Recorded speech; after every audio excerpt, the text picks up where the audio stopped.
Hello everyone. Welcome back to our channel, Canada Immigration. We hope you're doing great. In this video, we're going to talk about.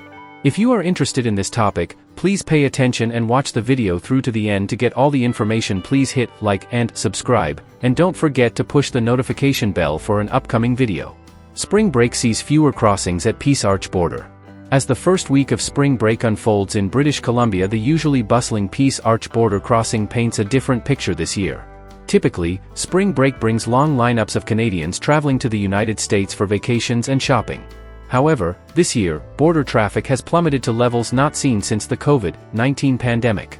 Nearly 500,000 fewer Canadians crossed the land border into the U.S. last month compared to the same period in 2024. Canadians sending a message through boycotts. Len Saunders, an immigration lawyer based in Blaine, Washington, has been monitoring the decline in border traffic closely. According to Saunders, Canadians are making their stance clear amid the ongoing trade war and recent political tensions. Canadians are upset, and they don't want to travel to the United States. They are choosing to spend their money in Canada instead, Saunders stated. This trend suggests a growing sentiment of dissatisfaction and an intentional effort by Canadians to avoid supporting the U.S. economy. Multiple factors driving border traffic decline. Several factors contribute to this sharp decline in cross-border travel. Anti-American sentiment has been brewing due to political rhetoric and controversial policies implemented under the Trump administration since taking office 2 months ago. Additionally, the weak Canadian dollar, loonie, has discouraged travel, making U.S. trips less affordable. The recent news of a Canadian woman being detained by U.S. Immigration and Customs Enforcement at the U.S.-Mexico border has further fueled concerns, causing many Canadians to rethink their travel plans. Economic impact felt in U.S. border towns. The drop in Canadian traffic is not only affecting border crossings but also taking a toll on U.S. border towns like Blaine and Bellingham, where 15 to 30% of customers typically come from Canada. Businesses in these towns are feeling the pinch, with gas stations reporting sales declines of nearly 50%. Local retailers, restaurants, and service providers are experiencing significant revenue losses, underscoring the ripple effect of the decline in Canadian tourism. No change in sight without policy shift. Saunders warns that unless the U.S. federal government makes a significant shift in its policies, the situation is unlikely to improve.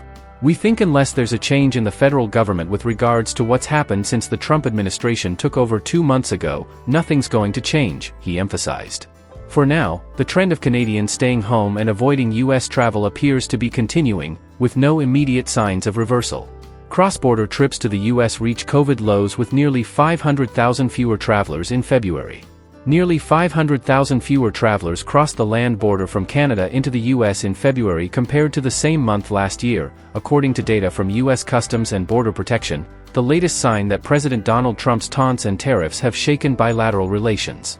The number of travelers entering the U.S. in a passenger vehicle, the most common way to make the trip, dropped from 2,696,512 in February 2024 to 2,223,408 last month, reaching levels not seen since cross-border travel normalized in the post-COVID-19 era. In fact, the number of travelers driving over the U.S. land border is the lowest it's been since April 2022, according to CBP data. The Canadian government didn't lift all travel-related restrictions, like testing and quarantine measures, until October of that year. The fact that the current flow of travelers is at the same level as when travel was much more arduous is revealing, experts say. The drop in travel to the U.S., particularly at land border crossings, hasn't been seen since pandemic travel restrictions were in place. Kristen Muschi / the Canadian Press, the data shows there was a sudden reversal in February, just as Trump was launching his trade war and ramping up his annexationist rhetoric about Canada becoming the 51st state.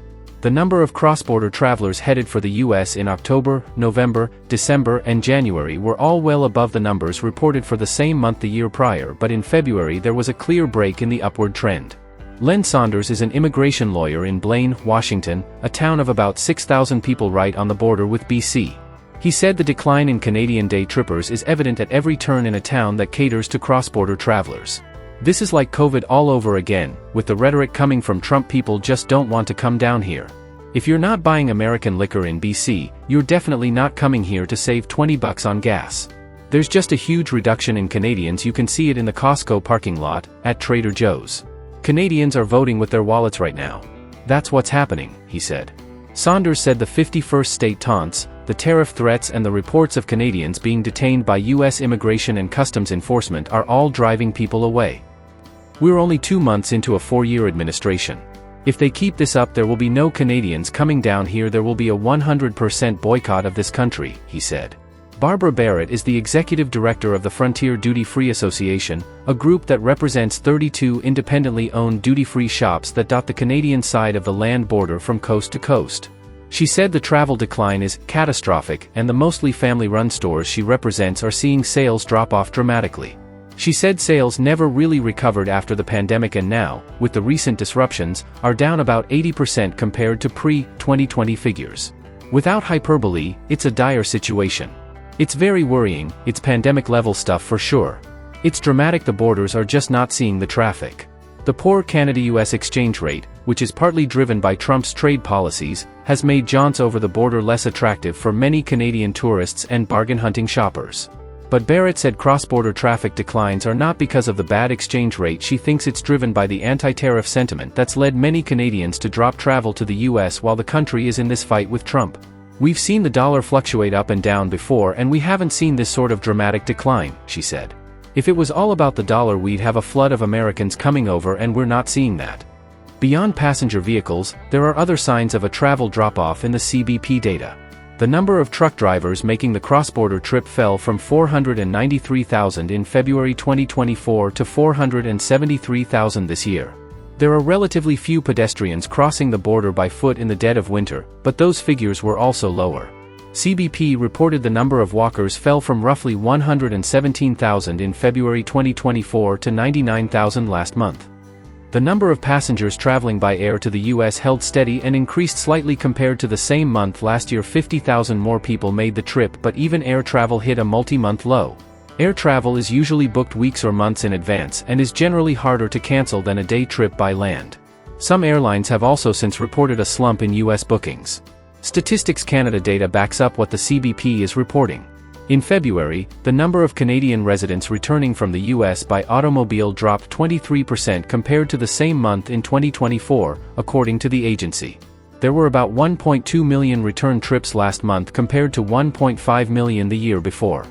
The federal agency described those figures as a steep decline, comparable to the drop-off registered during the health crisis when cross-border travel ground to a halt. There was also a decline in Americans coming to Canada by automobile, but the drop was not as dramatic, Statistical found, with a 7.9% slump recorded. Trump first launched his trade war with Canada on February 1, which prompted former Prime Minister Justin Trudeau to respond with retaliatory tariffs and a call for Canadians to buy local products and travel within Canada. Trudeau urged people to choose Canada, to send a signal to the White House that the country won't stand for punishing tariffs that have the potential to torpedo the economy. It might mean changing your summer vacation plans, staying here in Canada and exploring the many sites, national parks and historical destinations our country has to offer, he said. Trump has imposed 25% tariffs on some Canadian goods to supposedly spur action on drugs and migrants at the border. He later added another tariff layer with a 25% levy on steel and aluminum imports. Canada punched back with its own countermeasures, which Prime Minister Mark Carney has said will remain in place until the Americans show us respect. With Canadians avoiding U.S. travel, border towns are feeling the economic strain.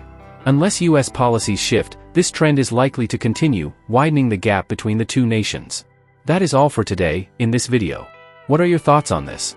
Please let us know in the comments section below. Thanks for watching the entire video. Hopefully, the information is useful to you. See you later, in the next video.